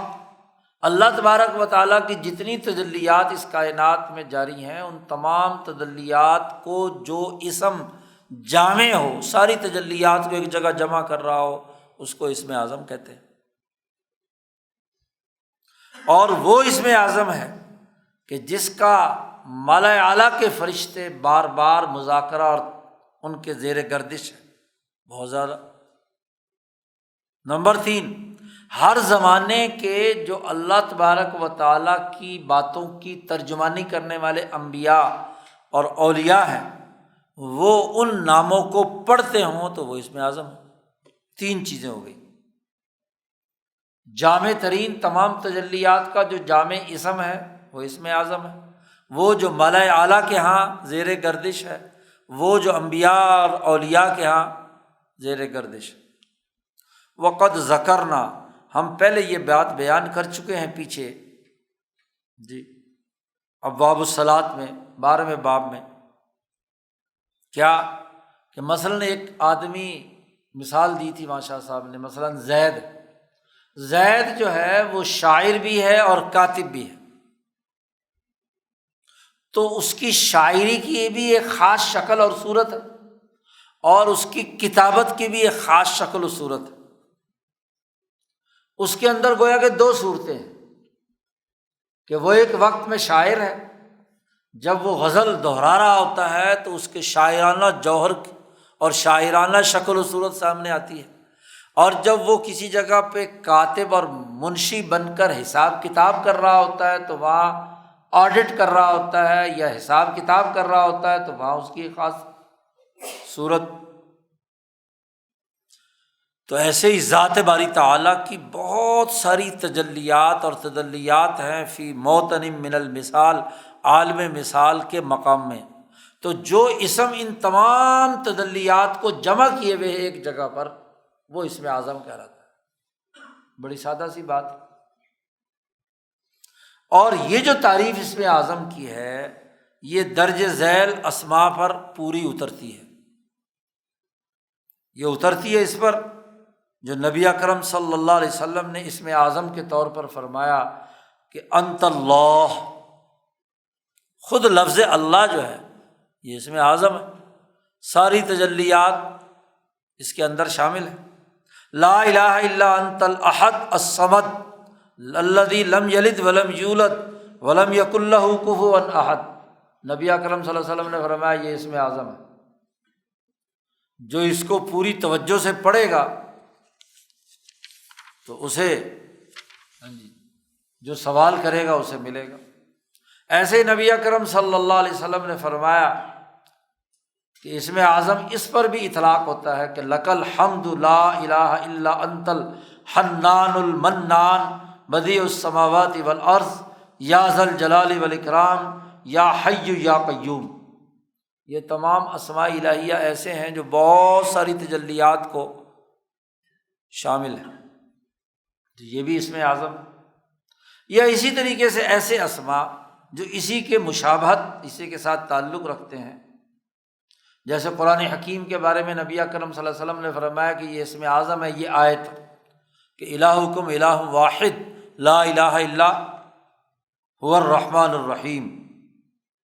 جی تو یہ اسم اعظم۔ اسی طرح نبی اکرم صلی اللہ علیہ وسلم نے فرمایا کہ سورۃ آل عمران کی ابتدائی جو آیات ہیں، الف لام میم اللہ لا الہ الا هو الحی القیوم، تو یہ بھی اسم اعظم ہے۔ یعنی ہر وہ اللہ کے اسماء میں سے ایسا اسم جو تمام اسماء اور تجلیات پر مشتمل ہے، اور ظاہر اللہ کے نام سے بڑھ کر کون سا اسم ہوگا جو شامل ہوگا، تو یہ اسم اعظم ہے۔ لوگ ادھر ادھر اسم اعظم تلاش کرتے پھرتے رہتے ہیں، خود اللہ کے نام میں۔ اب مسئلہ یہ ہے کہ اس اسم اعظم کو پڑھنے کی طاقت صحیح ہوگی تو نتیجہ نکلے گا نا۔ طاقت اپنے اندر نہیں ہوتی اور اسم اعظم تلاش کرتے پھرتے، پھر ایک آدمی سے ایک مل جائے، دوسرے سے دوسرا، تیسرے سے تیسرا، تو دماغ الجھائے رکھتے۔ تو تبرک بھی اسم اللہ ہی، یہ 9واں ذکر ہے۔ 10واں ذکر جو ہے نبی اکرم صلی اللہ علیہ وسلم پر درود پاک پڑھنا ہے۔ منہا الصلاۃ علی النبی، نبی اکرم صلی اللہ علیہ وسلم نے خود ارشاد فرمایا کہ من صلی علیہ واحدۃ صلی اللہ علیہ عشرا، جس نے میرے پر ایک دفعہ درود پاک پڑھا تو اللہ تعالیٰ اس سے 10 گنا بدلہ دیتا ہے، 10 مرتبہ اس پر رحمت نازل فرماتا ہے۔ یہ مسلم شریف کی روایت۔ اسی طرح نبی اکرم صلی اللہ علیہ وسلم نے فرمایا کہ قیامت کے دن میرے قریب سب سے وہ آدمی ہوگا جو تم میں سے کثرت کے ساتھ مجھ پر درود و سلام پڑھے گا، اکثرہم علیہ صلاۃً۔ شاہ صاحب نے اس درود پاک کے جو نتائج ہیں،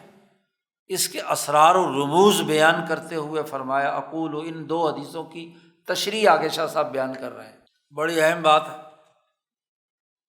سمجھنے کے لیے تھوڑی سی عقل بھی چاہیے، عقل بھی چاہیے اور روح بھی متوجہ ہونا چاہیے، پھر بات سمجھ میں آئے گی۔ السر فی ھذا، اس میں راز یہ ہے، حضور صلی اللہ علیہ وسلم پر درود پاک پڑھنے کے جو نتائج بیان کیے ہیں، اس میں راز یہ ہے، راز کی بات یہ ہے کیا؟ شاہ صاحب فرماتے ہیں ان النفوس البشریہ لا بد لہا من التعرض لنفحات اللہ تعالی، انسانی نفسوں کے لیے لازمی اور ضروری ہے کہ اللہ کے جو انوارات، اللہ کے جو نفحات، اللہ کی طرف سے جو خوشبوئیں نیچے زمین پر اللہ کی طرف سے آ رہی ہیں، انسان ادھر متوجہ ہو۔ نفحہ ویسے تو کہتے ہیں پھونک کو، یا خوشبو لگائی جائے تو اس میں سے جو اگربتی میں سے یا خوشبو جو پھوٹ کر باہر جا رہی ہوتی ہے۔ اور شاہ صاحب فرماتے ہیں ولا شیء فی التعرض لہا، جی ان نفحات کی طرف، اللہ کی رحمت جو نازل ہو رہی ہیں ادھر متوجہ ہونے میں، اس کے تعرض، اس کے ساتھ تعلق قائم کرنے میں سب سے اعلیٰ ترین بات یہ ہے کہ قد توجہ الی انوار التجلیات، اللہ کی جو تجلیات اور تجلیات نازل ہو رہی ہیں اور ان میں سے جو نور پھوٹ رہا، اس انوار کی طرف انسان متوجہ ہو، اور ان شعائر کی طرف متوجہ ہو جو زمین پر ہے۔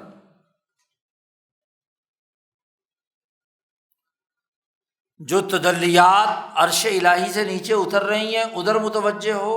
اور ان تجلیات کے مطابق اس دنیا کے اندر جو شاعر اللہ ہیں، اور پیچھے آپ پڑھ چکے ہیں شاعر کتنے ہیں؟ 4، جی قرآن ہے، کعبہ ہے، نماز ہے، اور نبی اکرم صلی اللہ علیہ وسلم ہے، نبی ہیں، جو وقت کے نبی ہیں وہ شاعر اللہ میں سے۔ تو زمین پر انبیاء، ان پر نازل ہونے والی کتابیں، ان کے وہ مراکز، اور نماز کا طریقہ جو ابراہیمی انبیاء میں تمام میں موجود رہا، اور آسمانوں پہ انوار التجلیات والتکفف لدیہا، تیسری قسم، اور ان جو اللہ کی طرف سے نازل ہونے والی رحمتیں ہیں ان کے سامنے انسان کا ہاتھ پھیلانا، تکفف، کف کو کہتے ہیں نا، یہ کف یہ کف، تو دونوں کفوں کو جوڑ کر اللہ سے جو مانگنے کا عمل ہے، والامعان فیہا، اور اس کے میں گہرائی کے ساتھ متوجہ ہونا، والوقوف علیہا، اور ان پر قائم رہنا۔ اور ان تمام میں اہم ترین جو ہے شاعر اللہ میں اہم ترین جو ہے مقربین بارگاہ الہی کی ارواح ہے، جو اللہ کے مقرب بندے ہیں ان کی روحیں ان شعائر میں سب سے اونچے درجے کی ہیں۔ جب انسان ان روحوں کے ساتھ رابطہ کرتا ہے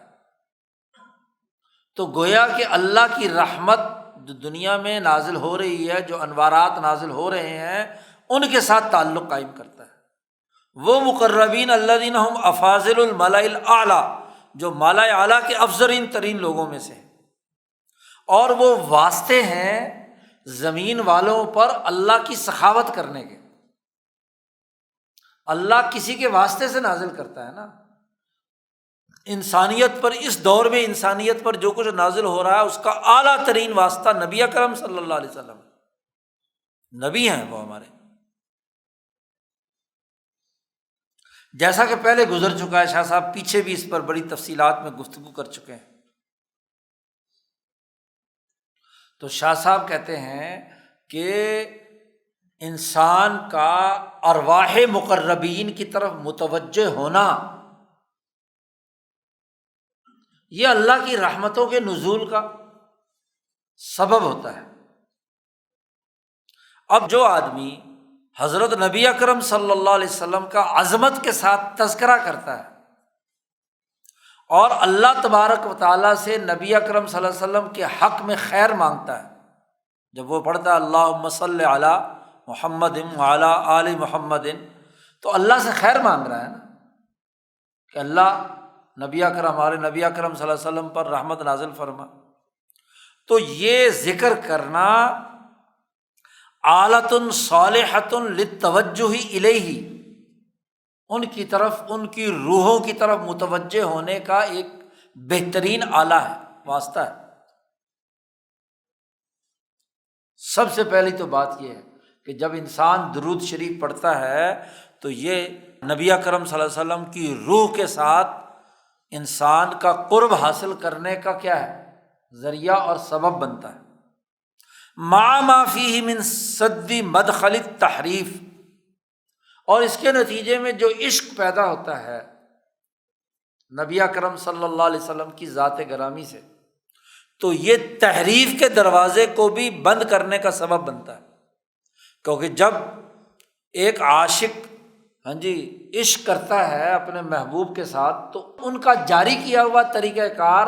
ان کا بنایا ہوا نظام، ان کے قائم کیے ہوئے طریقے کو اپناتا ہے تو تحریف سے بچے گا، خود ساختہ باتیں اس میں داخل نہیں کرے گا۔ اب بظاہر عشق کا اظہار کرے اور ان کے لائے ہوئے نظام یا ان کے طریقہ کار پر عمل نہ کرے تو اس کا مطلب یہ کہ محض رسم کی بات ہے، دل سے توجہ نہیں ہوئی۔ اور حیث لم یذکرہ الا بطلب الرحمۃ لہ من اللہ تعالی، کوئی اور مقصد درود پاک پڑھنے کا نہیں ہے سوائے اس کے کہ اللہ تبارک و تعالیٰ سے یہ مطالبہ ہے کہ اے اللہ ہمارے حضرت محمد صلی اللہ علیہ وسلم کے لیے خیر اور بھلائی اور درود و سلام اور رحمت ان پر نازل فرما۔ پھر اس کے بعد بڑی ایک اہم بات ارشاد فرمائی ہے، شاہ صاحب کہتے ہیں وَأَرْوَاحُ الْكُمَّلِ اذا فارقت اجسادہما صارت کالموج المکفوف، جتنے کامل لوگ ہیں، انبیاء ہوں، صحابہ ہوں یا اولیاء اللہ ہوں، وہ جب دنیا سے جدا ہوتے ہیں، اپنے جسموں سے ان کی روحیں جدا ہوتی ہیں، تو وہ روحیں ایک ایسی لہر کی شکل اختیار، موج کی شکل اختیار کرتی ہیں جو المکفوف، جو بالا اعلیٰ کے انوارات کے خاص آئینے میں بند ہوتی ہے۔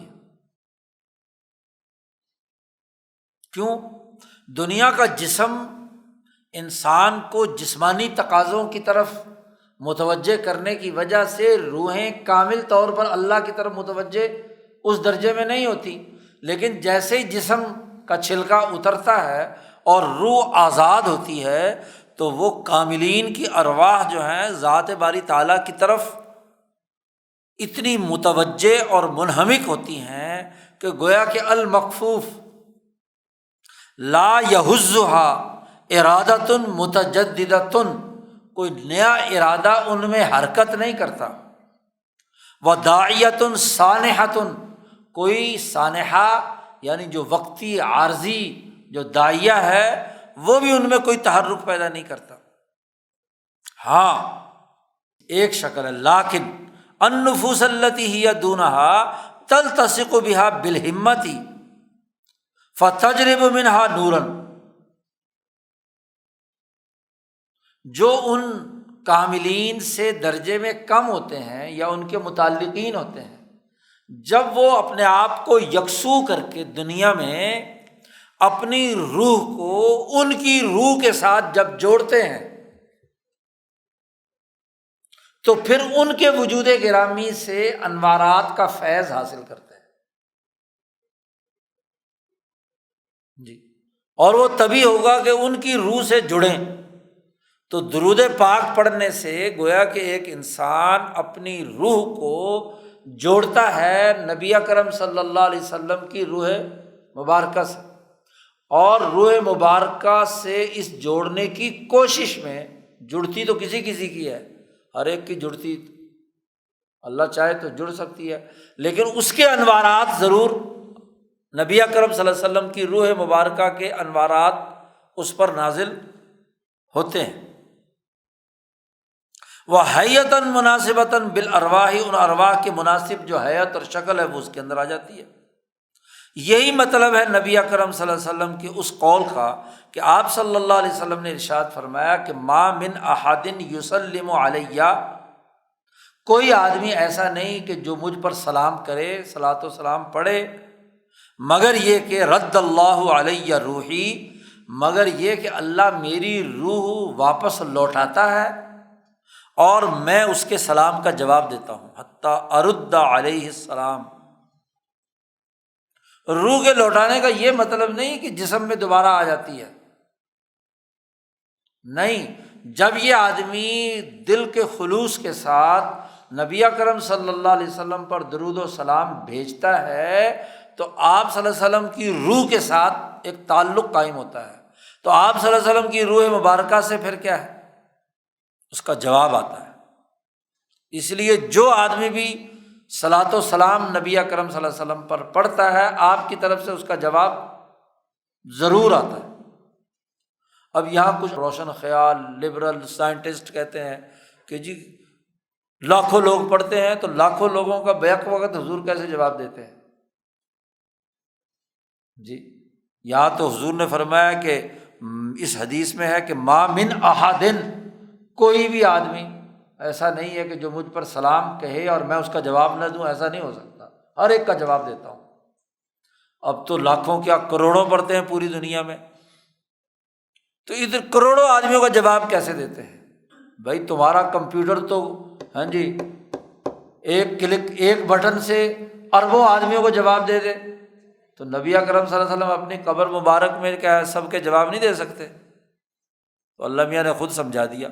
پہلے والوں نے بڑے یہ اعتراضات کیے تھے کہ جی یہ حدیثیں کیسے صحیح ہو سکتی ہیں، ایک آدمی ایک ہی وقت میں ایک آدمی کے سلام کا جواب دے سکتا ہے تو اتنے آدمیوں کا سلام کا جواب کیسے دے گا؟ جی اب بھائی جب آپ صلی اللہ علیہ وسلم دنیا سے تشریف لے گئے تو آپ کی روح جو ہے وہ تو ایک عالمگیر موج کی شکل میں ہے، بہت انوارات اور تجلیات کا مرکز اور منبع ہے، تو جتنے بھی کروڑوں یا اربوں، ساتھ کے ساتھ ارب بھی درود و سلام پڑھیں تو سب کو جواب دیں گے، تو دینے میں آج تو کوئی مشکل نہیں ہے۔ تم اپنے دماغ سے ایسا کمپیوٹر تلاش کر لو کہ جس سے جناب والا کروڑوں لوگوں کو بیک وقت ایک میسج بھیج دو، تو نبی اکرم صلی اللہ علیہ وسلم کی روح مبارکہ سے ایسا نہیں ہو سکتا، عالمگیر نظام کا حصہ ہے۔ اور شاہ صاحب فرماتے ہیں کہ یہ صرف حدیث کی بات ہی میں نے نقل نہیں کی، شاہ صاحب کہتے ہیں شاہدت ذالک، میں نے اپنی ان آنکھوں سے مشاہدہ کیا ہے جب میں 2 سال مدینہ منورہ میں رہا ہوں، ما لا احصی، میں اس کی کوئی شمار اور گنتی نہیں کر سکتا، کب؟ فی مجاورتی المدینہ المنورہ، جب میں مدینہ منورہ میں تھا، سنۃ 1144، سن 1144 ہجری میں پورا سال مدینہ منورہ میں روضہ مقدسہ کے قریب رہا۔ میں نے اپنی ان آنکھوں سے مشاہدہ کیا کہ تمام لاکھوں کروڑوں پڑھنے والوں کو نبی اکرم صلی اللہ علیہ وسلم کی روح مبارک جواب دے رہی ہے سلام کا، اس کا میں نے خود مشاہدہ کیا۔ نبی اکرم صلی اللہ علیہ وسلم نے فرمایا اگلی بات کہ لا تجعلوا زیارت قبری عیداً، دوسرا پہلو بھی اب دیکھ لو، میری قبر کی زیارت کو عید مت بنانا۔ شاہ صاحب کہتے ہیں یہ اس تناظر میں ہے کہ کوئی آدمی یہ سمجھے کہ اب مجھے خاص دن میں جا کر، مثلاً 12 ربیع الاول کو جا کر حضور صلی اللہ علیہ وسلم پر سلام بھیجوں گا تو جواب ملے گا، تو یہ روک دیا، کیونکہ یہ تحریف کا دروازہ کھولنے کی بات تھی، اس کا دروازہ روک دیا۔ بلکہ حضور صلی اللہ علیہ وسلم نے فرمایا کہ کسی دن، کسی لمحے، کسی وقت دنیا کے کسی کونے خطرے میں بھی ہوں تو درود و سلام بھیجو تو میں جواب دوں گا۔ عید تو وہ ہوتی ہے کہ جو ایک خاص دن میں کام ہو، تو کوئی خاص دن تو ہے نہیں کہ جس میں درود و سلام بھیجو گے تو جواب دوں گا، باقی دنوں میں نہیں دوں گا۔ تو پہلی حدیث جو درود و سلام والی ہے اس نے تحریف کا راستہ بھی روک دیا۔ تحریف یہ ہوتی ہے کہ کسی کام کو کسی خاص وقت کے ساتھ لازمی قرار دے دیا جائے کہ اس وقت کی جائے گی۔ اب عید الفطر ایک خاص دن میں منائی جائے گی نا، اس کے علاوہ تو نہیں ہوتی، یہ تو عید ہے۔ یا عید الاضحیٰ جو ہے وہ خاص دن میں منائی جائے گی 10 ذی الحج کو، اس کے علاوہ نہیں ہے۔ تو حضور صلی اللہ علیہ وسلم نے فرمایا کہ میری قبر کو عید مت بنانا، کوئی مخصوص دن کر کے روضہ رسول صلی اللہ علیہ وسلم پر حاضری کو اس دن کو عید بنا دینا، یہ ممنوع قرار دے دیا۔ ابو داود کی یہ حدیث ہے کتاب الحج کے بالکل آخر میں، بلکہ فرمایا کہ جہاں، جس جگہ، جس لمحے، جس وقت، جس دنیا کے علاقے میں بھی تم درود پڑھو گے میں جواب دوں گا۔ 24 گھنٹے سروس ہے، جو بھی جس وقت مرضی پڑھے۔ اقول، شاہ صاحب فرماتے ہیں کہ یہ آپ صلی اللہ علیہ وسلم کی یہ حدیث اشارہ ہے کہ تحریف کا دروازہ بند کیا جائے، جیسا کہ یہودیوں اور عیسائیوں نے کیا ہوا تھا اپنے انبیاء کے قبور سے، قبروں سے۔ اس لیے نبی اکرم صلی اللہ علیہ وسلم نے وصال سے پہلے حجرہ عائشہ میں جو لوگ چاروں طرف موجود تھے، حضرت عائشہ صدیقہ فرماتی ہیں کہ آپ نے فرمایا کہ میرے بعد میری قبر کو سجدہ گاہ مت بنانا، لعن اللہ الیہود والنصارى اتخذوا قبور انبیائہم مساجدا، اللہ یہود و نصارہ پر لعنت کرے کہ انہوں نے اپنے انبیاء کی قبروں کو سجدہ گاہ بنا لیا، تو میری قبر کو سجدہ گاہ مت بنانا۔ تو یہ اسی طرف اشارہ ہے۔ اور وَجَعَلُوهَا عِيدًا وَمَوْسِمًا بِمَنزِلَةِ الْحَجِّ، اور یہ کہ لوگ اس کو عید بنا لیں یا خاص موسم بنا لیں حج کی طرح کا، جیسے آج کل رسم بنا لی ہے کہ ربیع الاول کے مہینے میں مدینہ منورہ کی حاضری جو ہے اس کو ایک رسم بنا لیا، تو رسم بنانے کی اجازت نہیں دی۔ تو درود پاک کا پوری دنیا میں ہر دن پڑھنا اور جواب کا ملنا یہ تحریف کے راستے کو روکنے کا ذریعہ ہے، کیونکہ اگر ایسا نہ ہو تو لوگ کہیں گے خاص دن میں آج میلاد النبی ہے یا وفات النبی ہے، اس لیے آج پڑھیں گے تو آج سلام کا جواب ملے گا، تو گویا کہ اسے عید بنانے والی بات ہو گئی۔ تو اچھی طرح یاد ہے کہ ضیاء الحق سے پہلے یہاں کوئی عید میلاد النبی کا جلوس نہیں نکلتا،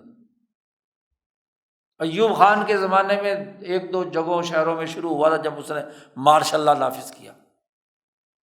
تو ضیاء الحق کے مارشاء اللہ کے زمانے میں چونکہ قومی اتحاد کے نام پر تو پھر دیوبندی بھی نکال رہے تھے، اہل حدیث بھی نکال رہے تھے، عید میلاد النبی، اور وہاں سے بڑھتے بڑھتے اب جو خرافات اس کے اندر ہو گئی ہیں، تو جب نبی اکرم صلی اللہ علیہ وسلم پر ہاں جی درود شریف کی کثرت نہیں رہی تو اب عید ایک خاص دن بنا لیا کہ اس دن میں کام کریں گے۔ تو اس کو روکنے کے لیے نبی اکرم صلی اللہ علیہ وسلم نے یہ کام کیا۔ تو یہاں 10 اذکار مکمل ہو گئے۔ یہ 10 اذکار ہیں جو انسان میں صفت احسان پیدا کرنے کے لیے ہیں۔ شاہ صاحب یہ بات اپنی مکمل کر کے اب اذکار کے اوقات کہ کس ذکر کا کون سا وقت ہوگا اس کی بحث آگے شاہ صاحب چھیڑتے ہیں، اور ابھی بات چل رہی ہے انشاءاللہ۔ وآخر دعوانا ان الحمد للہ رب العالمین۔ اللہ